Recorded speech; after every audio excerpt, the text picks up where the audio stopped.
All right, here we go. Welcome to this edition of the Showcasing College Baseball podcast, powered by College Recruit Prep. I'm your host, Ross Hawley, and I want to thank you for spending some time with us, wherever you might be watching or listening from.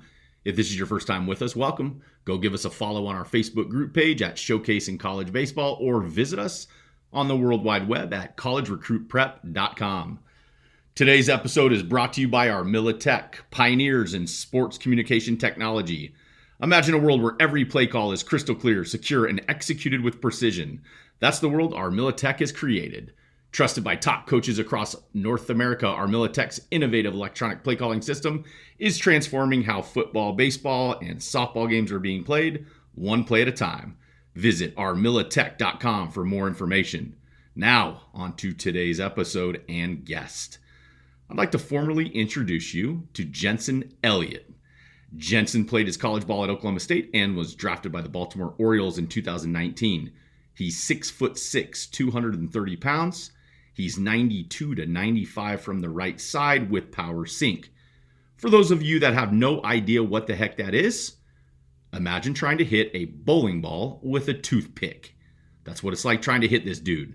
Jensen is currently in spring training with the Orioles and will most likely break camp with the AAA club. He is what it looks like. He's a dude, and he's one phone call away from achieving the goal every baseball player sets out to achieve. Here's my conversation with Jensen Elliott of the Baltimore Orioles. All right. Jensen Elliott, welcome to the Showcase in College Baseball podcast, my friend. Hey, we were talking offline a little bit, and I talked to you the other day. I just want to say this. It's so good to see you. And I know for anybody or listening to this, you can catch us on YouTube. You can see the video clips on our social media, but it's so good seeing you. I haven't seen you in forever, man, and catching up with you and your brother. I just want to welcome you to the show, and I'm excited to be talking to you today, man. Yeah, thank you for having me. It's a privilege to be here, and I'm excited to talk about some things. Heck yeah. So, hey, for our audience, the Showcase in College Baseball audience, everybody wants to be in the position you're in, okay? And guys, a little bit about Jensen Elliott. I met him when he was 15, okay? And he has an older brother too, so Jake Elliott, who's an absolute stud as well. But I met this dude when you were already 6'4", 6'5", and we were talking kind of the other night, and I'm like, when he was 15, as a coach, when I got the opportunity to coach you, when I first saw Jake, I was like, this is what it looks like.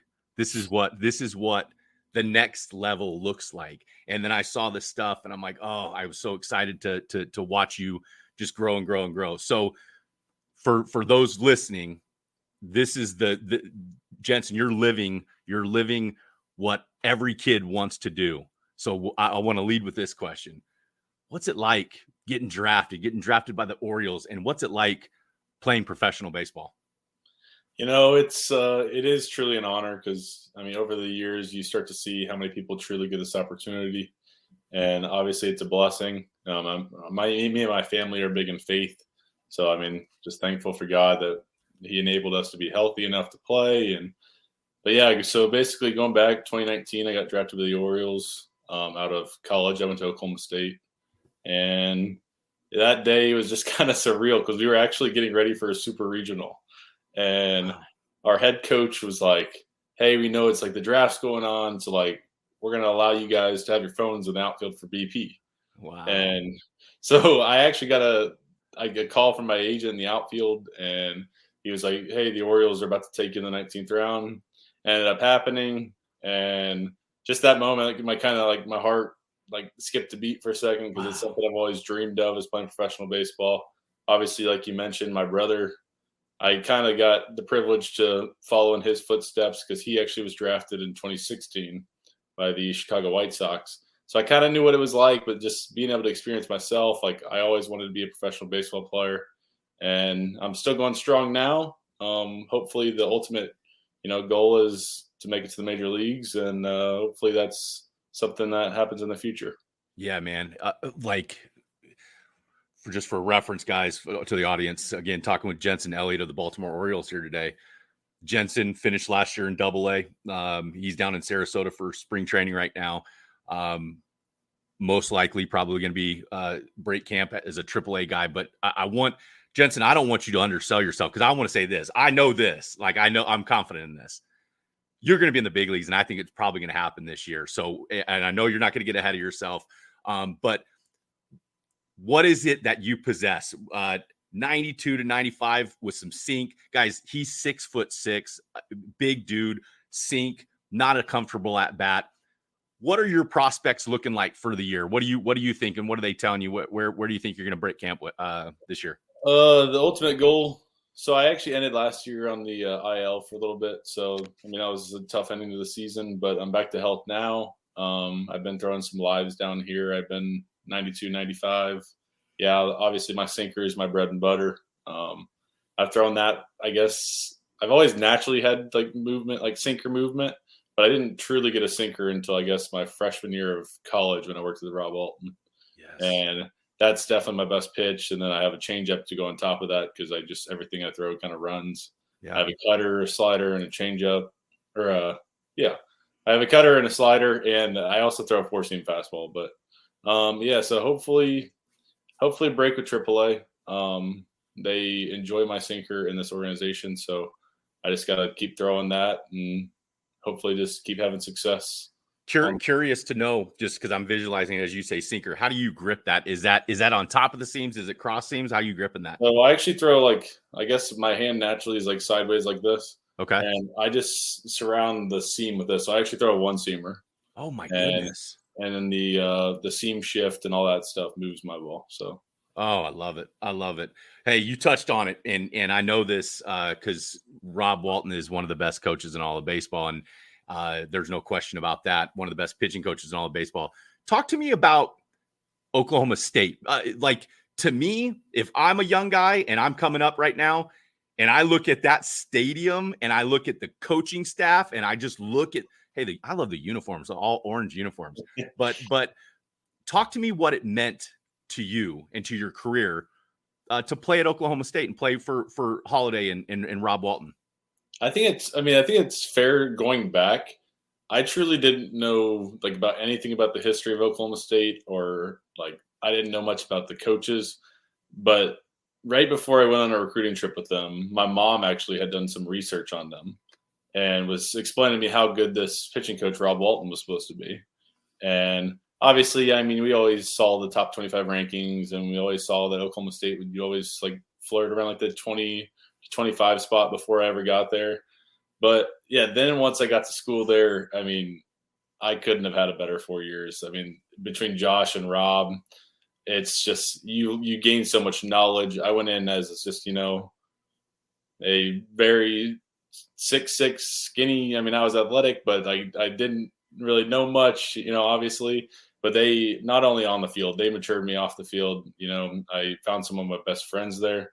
But working with Rob, I can't say enough good things about him. I mean, if you're having a tough day, he's there to, comfort you, talk to you. He's basically like a father away from your true home. And he taught me a lot of baseball knowledge. He taught me he told me about his life story and all his stuff he went through. And it's really cool to see somebody who's had so much success in their career of baseball just kind of take you in under their wing. And I mean, from the beginning, he believed in me. And I think that was the biggest key, is I always wanted to play for somebody that truly believed in me. And I felt now to this day, I'll still go back to Oklahoma State and I can talk to Josh and Rob. They have pictures of us in our time there up on the walls. And awesome. I think that's the biggest key, is I went there before the stadium and I didn't need any of that. All I cared about was relationship with the coaches and how the player, the atmosphere was in the locker room. And I would not change a thing about my time there. Gosh, that is so cool. And it's so important, to the audience listening. It's so important to be recruiting baseball. The older I get, the more removed I get away from, my playing and coaching. I realize how important the relationships are, and in recruiting and being somewhere where you trust, the coaches, and you trust that they have your best interest. Is that something that you kind of understood immediately? When you're going through that process of recruiting, Were you keen? Were you aware of that? Hey, I want somebody that's going to be, like you said, supportive, that I can trust. What were you looking for in the recruiting process? Honestly, going back to recruiting, like my brother obviously got all these. I mean, I think the first day he ever could get contacted by coaches, I think 28 schools called him. Well, I mean, with Jake, I learned pretty early on, like, the true coaches that are going to stand out with how they approach the recruiting things. Like, do they care about how quickly you recruit? Do they actually care about you as a human being? So whenever I got to mine, I basically went more for, yeah, I mean, obviously the schools are great. Like the name on the jersey is great. But for me personally, I actually had 3 visits set up, but I only ended up going to Oklahoma State. And Wow. I remember getting in the car.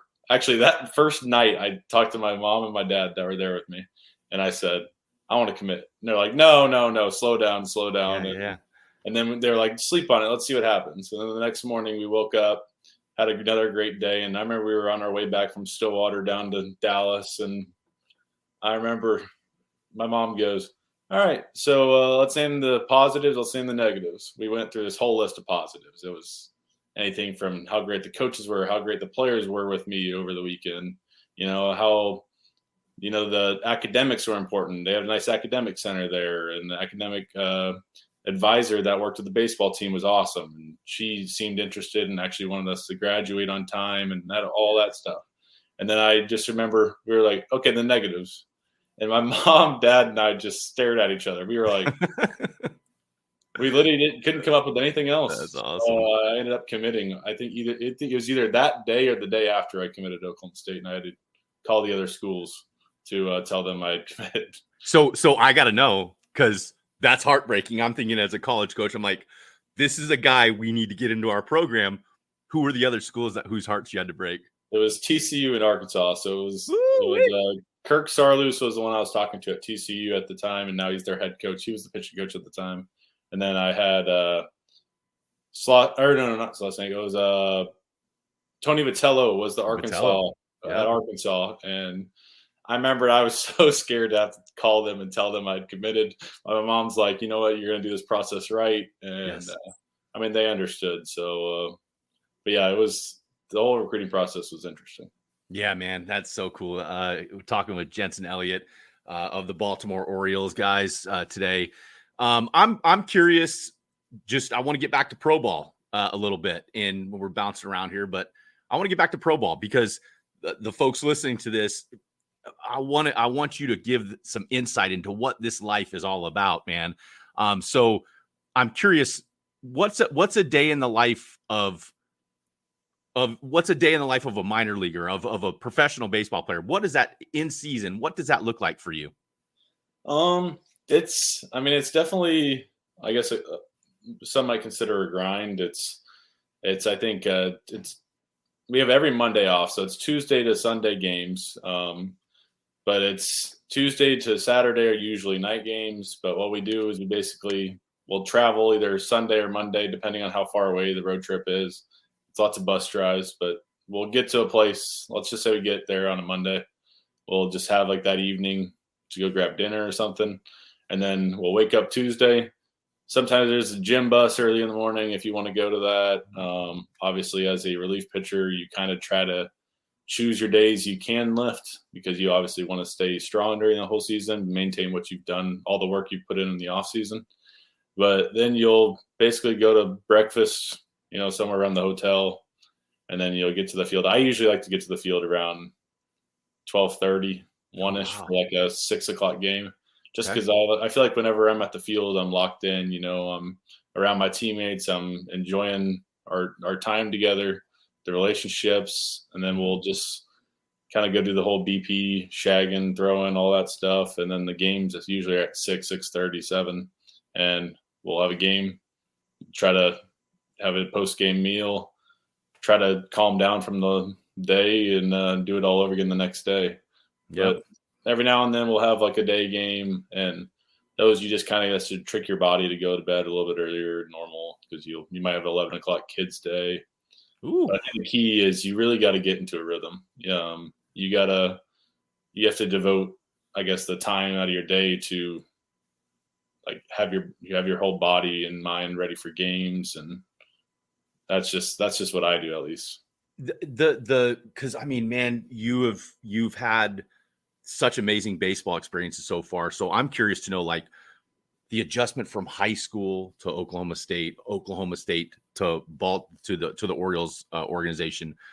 What was the biggest? What were the adjustments you needed to make? Like, what was it? Time management? What adjustments did you make from place to place?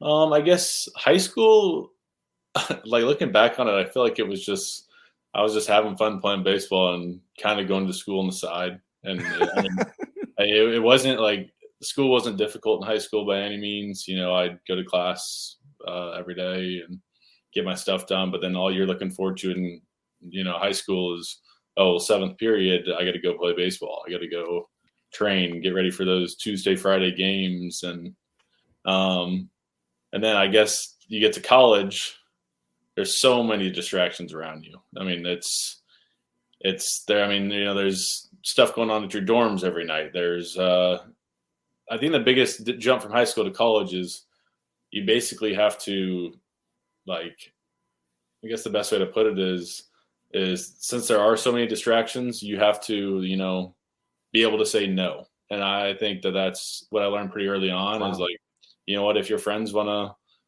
go do something, you don't have to go do it. If you need to prioritize your schoolwork, you need to prioritize, getting everything done you need to, so that whenever the weekend comes and you have a 3-game series, you're focused on that. You're not focused on, I need to turn in this assignment by 7 p.m. Sunday night. So then once that all happened, I think college is where it really matures you. And then you get to pro ball and you're so used to a schedule, even though that schedule is only 4 games a week, It gets you ready for pro ball where, it's going to start being 6 days a week, but then you don't have to worry about school. So I think for me personally, the best thing I ever did was choose to go to college, because it matures you whether you want it to or not. And then after that, pro ball, the day-to-day is pretty easy. Man, that's really good stuff. And what I'll say is, I feel like you've always been a mature guy, and I think it's so important for young guys listening to this to understand how important your decision making and your habits are early on in life. Because, man, you said, Jensen, I understand what the distractions look like in the game of baseball, and it is a commitment, almost like a commitment to yourself and your passion and your motivation and your drive. Is that safe to say for you, is like, hey, this is my shot. I've worked for this. I'm going to make sure that I prioritize this over everything else. Yeah, that's 100%. That's right on the head. Like whenever I want to look back at my baseball career, I don't want to be able to say, what if I would have prioritized this over this, or I from the beginning, since I basically committed, because I really didn't know how good I was before I committed. But then since the day that I committed, I basically said, you know what, I want to be a big leaguer. You got to set your goals. You got to set your goals even higher than what you ever expect them to be. Because if you reach a goal, then what's the point, So after that, it's just, you gotta, I think the thing that people kind of miss out on is, like, I think it's kind of becoming a world where everybody's just, it's easier to be a follower.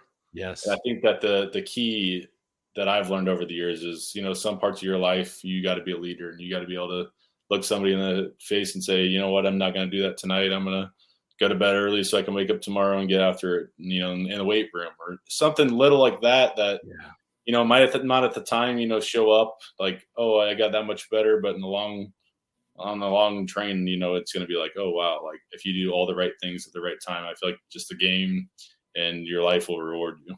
Man, that's awesome. It's almost like you create your own opportunities by the discipline of your habits. Exactly. Talking with Jensen Elliott here, guys, on the Showcase in College Baseball podcast. Jensen, I'm interested, man. We talked a little bit the other day, and I'm the game, since I played and really was involved in it. It's like I was talking to you and I was talking to Jake, and I felt like an idiot. I was like, dude, it's evolved so much with analytics and metrics and all that stuff. is it fun? Like, are you having fun with the evolution of the game? Because you're a really bright guy. You're intelligent. Is that part of how the game has evolved with the metrics and stuff? Does that make it more fun for you? Is it more business? Talk to me a little bit about how the game has evolved and what that means for you. Yeah, so when I was, I guess, towards the back end of my college career, analytics started to take off. I mean, you started hearing people say this new term like induced vertical break, and like these guys technically have like rising fastballs. And like at the time, I was like, oh, well, that's cool. Like I don't really know what I have. I just know my ball, moves. And yeah, I mean, it's something that like you definitely have to like adjust to, because nowadays, like I feel like every minor league team and obviously big league team you go to, they have this it's either a TrackMan or a Hawkeye like all over their field. And I mean, it's if you want to avoid data, you can. You have the option to, but like they give you so much data nowadays. Like we have Edutron cameras in our bullpens, it's a super slow mo, like high definition camera, so you can see exactly how the ball is coming off your fingers on any pitch. Wow. Then they have all the data of like how much your stuff moves, how like well this is, and I feel like every system and like organization is like resulting to this. Which I mean, I feel like it is it's an advantage to know that you have like, let's say for like a guy like me, I have a sinker and slider that I really like to throw, and I think it's just extra like credibility that they can give me that, oh wow, like yeah, like your stuff does move like a lot. It moves a lot, so you should keep throwing those. And I think it's just a little bit of confidence. And obviously the game is like you said, it's changed so much, and it's not, oh wow, this guy has like a 2 ERA anymore. It's like, oh wow, like this guy throws 97 with 20 inches a hop or carry. And so it is interesting, and it's definitely like I feel like just like the average like fan doesn't really like understand obviously half the data, which I mean some of us don't even understand some of the data, but I think it's just it's pretty cool to see now that like whenever you're watching the spring training game, you can go to the MLB app and it'll be like, oh, this guy just threw a fastball 97.3, and you can see like how much it like moves. And it's just I think it's just like a cool part of the game now that's taking over, and obviously the whole launch angle for hitters and exit velocity, and it's just like a different like way to dictate how well you're doing, even if numbers like your ERA, your batting average, all that stuff isn't showing that you're doing well. Well, if you're hitting the ball hard as a hitter, or if you're throwing nasty pitches and just getting hit, it's like an extra way for them to be like, okay, well, this guy has the potential. Yeah. If I'm curious, because like if you were coaching right now with what you know of the game and you were talking to young players, let's just talk specifically pitchers here. What would you tell young pitchers? Like tell my son right now, he's a 9-year-old and he loves pitching, Jensen. So you have the floor to give my son, both my sons, Ryder and Kaiser, you have my permission to coach them. Tell them, what should they be focusing on as young pitchers? As a 9-year-old? As a 9-year-old, 10-year-old, give me 13, 14. What general advice for young guys? I'd say to the younger guys, just go out there and have fun. The game's all about having fun. The day that you think that it's, something more than that at such a young age, like you're already beat. Yeah. So I think at that age, me personally, I don't like throwing breaking balls at an early age. Yep. I didn't throw a breaking ball until I was a sophomore in high school. Heck yeah. And they're not going to be throwing breaking balls. Trust me. Okay.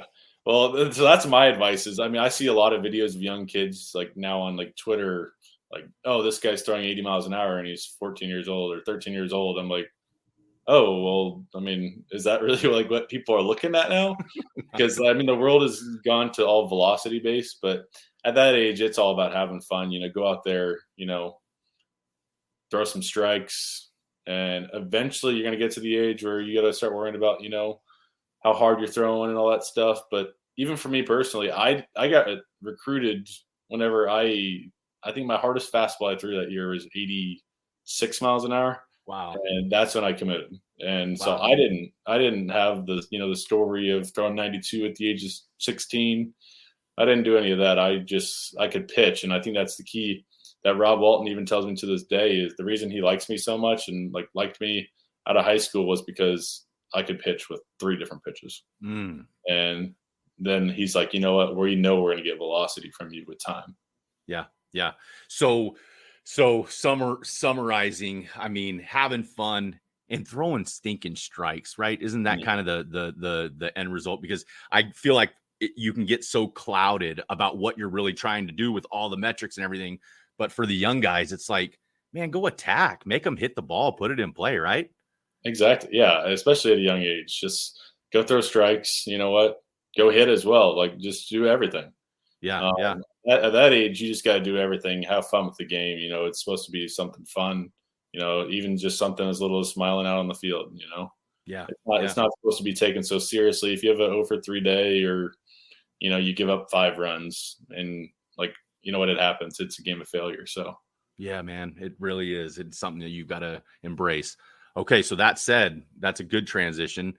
Talking to Jensen Elliott right here, the Baltimore Orioles. The mental preparation is because I like I've heard this, it's baseball's 90% mental, right? And we spend 98% of the time on the physical stuff. So talk to me about what you like. How do you mentally prepare yourself? Do they train you guys? Do they bring people in to talk to you? What are you doing for the mental preparation component of the game of baseball? Okay, so I'll actually send you back a little bit here. So I guess I never really focused much on mental side of the game. I've always been a guy that growing up, I played so many sports that I felt like, you know what, I'm just going to go out and compete. And competing gets you a long way in life. But then I got to college, and I had a successful freshman season.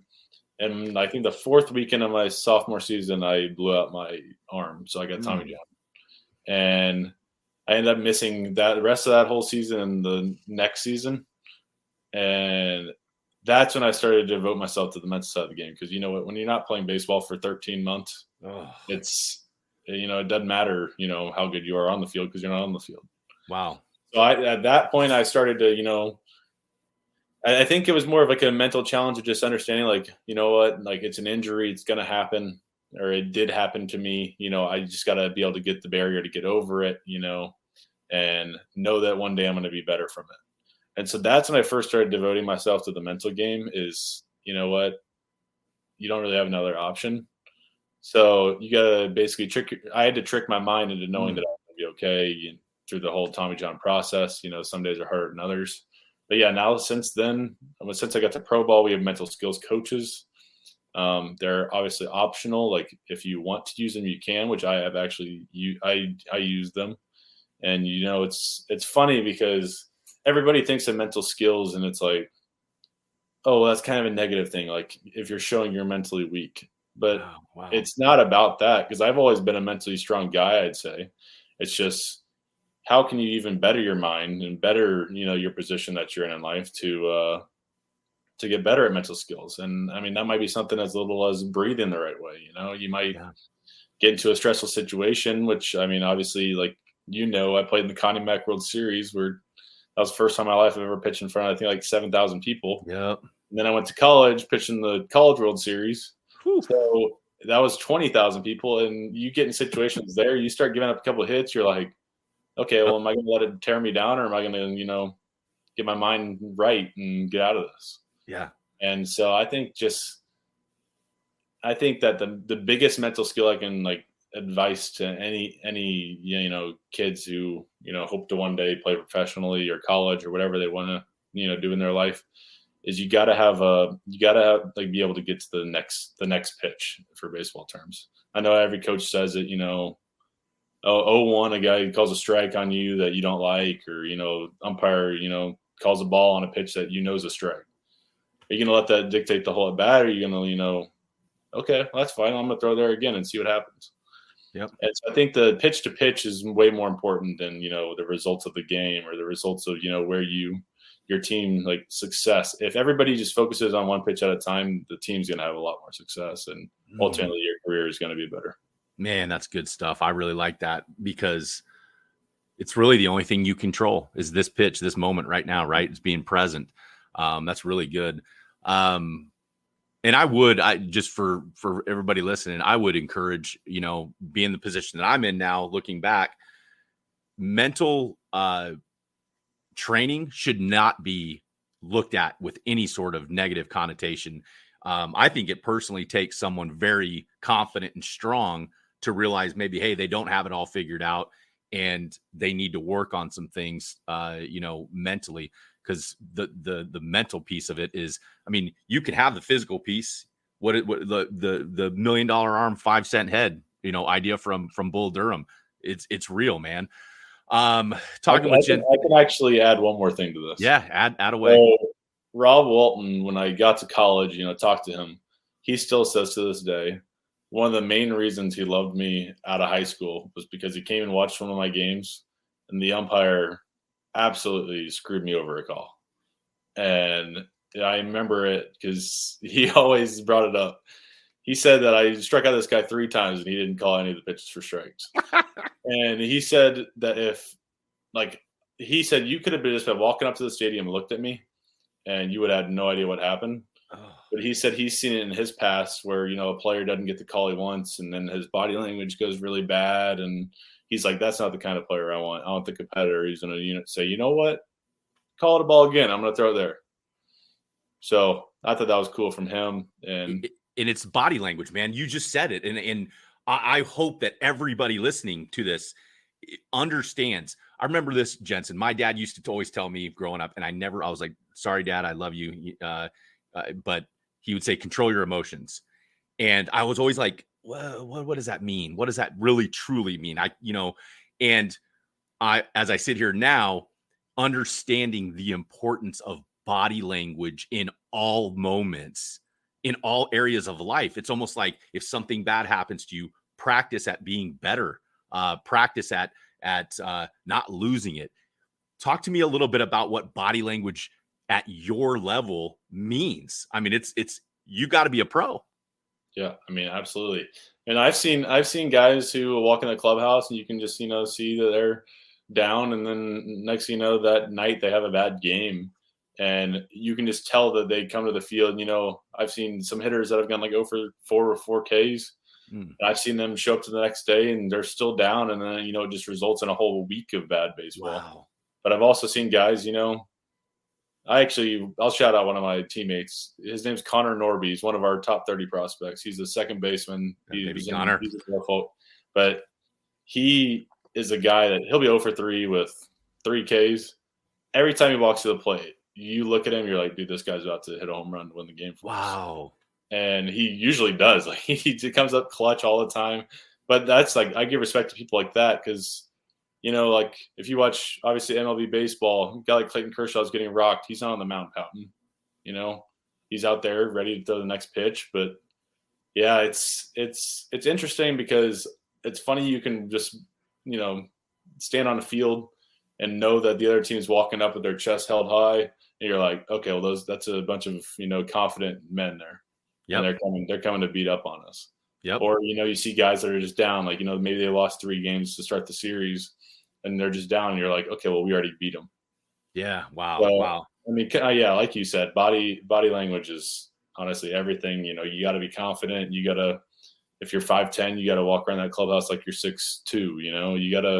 You got to truly believe in, like you're the best player on the field and all that. Man, I love it. I love it, Jensen. Jensen, couple more questions, man. I really appreciate the time today. I know you probably got a big Friday night ahead of you. I think you said I'd say that kiddingly. You probably don't. You're probably going to go to dinner or something, but you said you're throwing live bullpen tomorrow.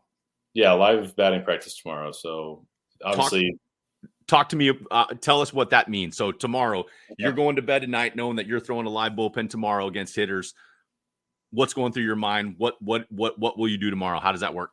Okay. So minor league camp hasn't technically, or minor league games haven't started yet. So as we speak, it's just us, all the Orioles, minor leaguers are out here. And tomorrow I'll have a live BP. So I'll get to the field in the morning, just, start to warm up my body, go through the whole, like, warming up my arm, warming up everything, because that's important. I just want to emphasize that your pre-throw routine is very important. You don't want to just do a couple arm circles and go throw, because you don't want to look back one day and be like, oh, wow, I wish I could have done something different. Sure. But, I think I have 25 pitches because they're throwing me basically every other day off the mound. I'm just trying to get built up for the season so I can be a reliever. And it's just all about, for me, I value live BPs because it's an opportunity to compete. I mean, yes, they're my friends at the end of the day, but whenever we're both on the field, we're not friends. He's trying to beat me, I'm trying to beat him. Yes, sir. And I'm just all about, obviously confidence is key, attacking the zone, just trying to work on some things to get, sharp before the season starts. Yeah. Yeah. Do you get nervous? Do you get nervous in games? Do you get like the night before a game, or when you're getting called in to the game? I want to know what your call to the bullpen is. Is it so do you get nervous when you get called on? I would say I used to get more nervous when I was a starter, because obviously you're going to go in the game. But now that I'm a reliever, you'll have a clue. Like, oh, this situation, it's getting closer to like the 7th, 8th inning, might go to you. You don't really have time to get nervous, because as soon as they call down we have walkie-talkies, so they just call down on the walkie-talkie. They're like, hey, get Jensen hot. You really don't have time. So, I mean, I love the game. And I love pitching, I love competing. I think that's the biggest key is I don't care if I have my best stuff. I don't care if I have my C stuff that day, my D stuff. The hitter doesn't know how it is. That's right. And that even goes back to the body language is if a hitter is walking up to the plate and they can tell that you're, defeated already, it's going to be a long day on the mound. That's so right. I think I just love going after guys and, yeah, but nervous, I guess not really, because I don't have time. So, hey, I mean, just let's keep this in context, guys. Jensen, talking with Jensen Elliott, the Baltimore Orioles here. Not a lot of people have been in the situations you've been in, and I know that you're lucky for this, and not lucky, you deserve all of it. But man, what some special experiences you've had. So I want to hear about that. What's it like? What was it like walking out onto the field for the Connie Mack World Series? What was it like walking out onto the field at Oklahoma State in a big situation? What was it like in the College World Series? What does it feel like walking out of that mound knowing it's your mound? Okay. So back to those days, I was a starter. So Connie Mack World Series, obviously, like I mentioned before, my brother was 2 years older than me, and he had actually played in 2 Connie Mack World Series before me. So he kind of, told me, like, you're going to have a lot of fun. There's obviously like a big parade for all that stuff. And I remember, I think I pitched against was it Team Puerto Rico or something? Puerto Rico. And so I remember I pitched against Team Puerto Rico, and I mean, it was definitely, I was a little nervous, going out there. I actually think I started pretty bad. And I think you actually you had a meeting with me on the mound or something. And we're like, hey, just have some fun. Or something profound. Something that you would say. And then, it settled me in. But I mean, I was definitely nervous for that. But I mean, that's what you kind of dream of at that age is, I was a big believer in whatever, like the biggest tournaments you can be in is what I valued. And I was never a big showcase guy in high school. I played in one, I think, perfect game event. And it was just because my team was going to a Georgia tournament. It wasn't really like a showcase. And so like the Connie Mack was like the big deal. And obviously pitching against Team Puerto Rico, that was special. They were loud. They were loud. They're going from they're going until they start getting beat. Yep. And I remember that was sick. And then that was obviously the biggest, amateur tournament I was ever in. And then I went to Oklahoma State, and I remember, so my freshman year, I was a Sunday starter. And I remember like it was yesterday. My first game I pitched ever was at UT Arlington, actually. And I remember that was exciting times for me, even though it was on the road, but like my family could be there. And that was just a special moment. It's wearing the orange and black for the first time. Obviously, at that time, I knew how good of a program Oklahoma State was. And, you go to war all fall with those guys. And we really started to have that brotherhood. And you get out there. That's the thing for me and with college is you're not just pitching for yourself. You're pitching for, the university, your teammates, everybody, the donors, everybody that, represents Oklahoma State baseball. So that was pretty cool. And then my third start was at North Carolina. Ooh. And I was born in North Carolina. So that was pretty cool. And then, the first home start, it was special. It was, it's everything you dream of when you commit there. It's like the coaches always tell you like, oh yeah, we're going to see you out there, and I remember Rob Walton told me, whenever you come here, like we want you to start immediately. And that was obviously assuring. And then it actually happened. And I mean, it's all those starts at home just, go together because they're all so special. Whether you have your good stuff, your bad stuff, at least you're out there and fans support you. Yeah. And then obviously my freshman year was kind of crazy because I knew I had a chance to start, and then I started that whole year. And then I remember we were in Omaha, and it was the third game I think we had played because we were 2-0. And I got like my coach was like, all right, you're starting game 3. And it was against Arizona, which I didn't have my best stuff that day. But I mean, just running out on that field, obviously. It's a different field from the Rosenblatt that I grew up knowing and visiting, but just being in Omaha, you have all these fans from all over, goosebumps. Yeah, I know. That was surreal. And I obviously, I wouldn't trade it for the world. It was special. Man, I'm so like, as someone who's known you a while and I got the honor to coach you, it makes me like, I can't express how happy I feel for you because I know how hard you've worked and I know how much you love the game, and knowing that you have those experiences and there's so many more experiences. I was talking to someone the other day about you and I'm like, this guy's going to be pitching into his mid-late 30s. This is like, think about how cool that is. And I'm just so happy to hear that you have these experiences and you're continuing to build these experiences. And I'm just, man, it's awesome to hear it. I'm curious, Jensen, couple more minutes here, man, but I'm curious, what's the best baseball advice you think you've ever received? Best baseball advice I've ever received. Or what's the best baseball advice you would want to give, knowing what you know through all of your experiences? What would that look like? I think if I were to give some advice, I would just say, not every day is going to go smooth. Your whole story is not going to be the same as the person next to you. I've seen several, walks of life from different players, but we all, are here at this level together. And so like, whether that's JUCO, whether that's, high school draft, whether that's, college for 4 years, whatever it may be, I think the key that I see is you really have to enjoy the game of baseball. The day that you don't enjoy it, it's just going to become almost like a haul on your body, your life, And so I would say just keep enjoying it. If something in your life, you're not enjoying, or somebody you're around, let's just say a coach you have, isn't, let's just say he's not, he doesn't like your path, he's trying to tell you what you want to do or like what you should do. And like, you disagree. The thing about today's world with like the transfer portal and everything like that is you have the opportunity to go somewhere else. You have the opportunity to, go somewhere where somebody actually believes in you. And I think that I'd say that is one of the biggest things, is definitely just enjoying the game, but then also making sure you have a solid support system around you. Yeah. And obviously I'm thankful for you in the years we got to spend together, because you always believed in me, even whenever I never knew how good I was. But then over the years, you start to build these relationships. And I mean, shoot, we haven't played together.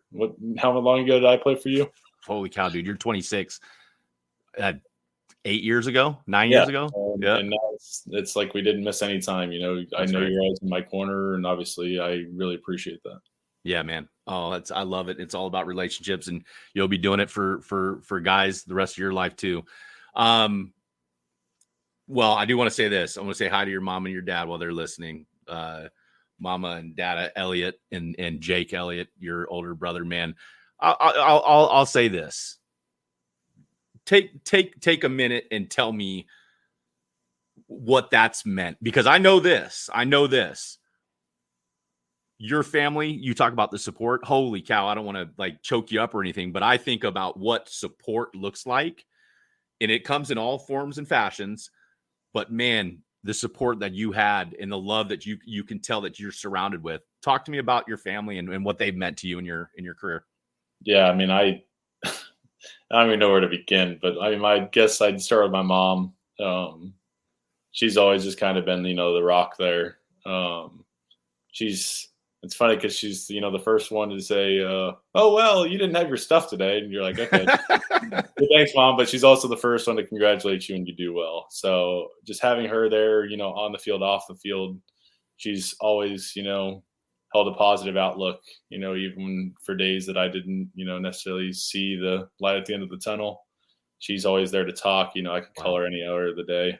My dad's, more of a golfer, but he was always there as well. And he was, the first one, whenever I was a hitter to say, hey, Jensen, you want to go get some, batting practice? And he'd never complain about his arm. He'd always be out there, and I have to thank him for that. And then to my brother, though, is like, I couldn't have, my story would be different if it weren't for Jake. Like, he was always, he's one of the best big brothers, I think, that in the world. He always, he'll go throw with me still to this day, even though he doesn't play anymore. He was, the lead of our family to go play college baseball. And, I didn't know anything about any of this. And he was kind of, he's been through it all. So he was there to help me on the recruiting process. He was there to help me, as my transition to pro ball. Obviously, if I have a tough outing, I can send a video. He'll be there. So obviously having that connection with him, and then away from baseball, just having him as a brother, he's literally like my best friend. So that's awesome. I got blessed with, the family that I have and the situations that I've had in life, but I'm just forever thankful. Man, that's great. We love you, Elliott's. And I don't want to finish this podcast without giving them a shout out. Jensen, man, I really appreciate you taking the time to talk with us today, man. I'm super, I'm so excited for you, and I cannot wait because we were talking the other day, and I said, you don't realize how many people are really cheering for you and really behind you, because you got so much going on, and just know this, you got so many people cheering for you. Cannot wait to see that moment happen. I'm not jinxing it, but I know it's going to happen. And man, just very proud of you, and give us any final thoughts for the audience today. Just thanks for listening. Hopefully if there's anything, that I just hope you can walk away with some, like, one or two items that you learned from today, and just kind of use it in your life, whether that's baseball, not baseball. And it's just when you're around somebody and all these like people that give you so much information over years, it's wonderful to be able to share some of them to hopefully persuade, maybe a kid or two into their future. Heck yeah, man. We know you'll be giving back to this game for the rest of your life. So, Jensen, I appreciate the time today, my friend. You go kill it tomorrow in your live BPs. Don't hit anybody. I probably would have. But go enjoy the game. We'll catch up soon. Okay, buddy? Perfect. Appreciate you for having me. All right. Thanks, Jensen. Again, I want to thank Jensen Elliott for taking some time to talk with us today. Go give him a follow on Instagram at JensenElliott34 and on X at Jensen Elliott. I'm your host, Ross Hawley, and on behalf of Showcase and College Baseball, I want to thank you for listening. Be sure to follow the Showcase and College Baseball group page on Facebook, or visit us at collegerecruitprep.com for more of our podcasts and content. We will see you next time.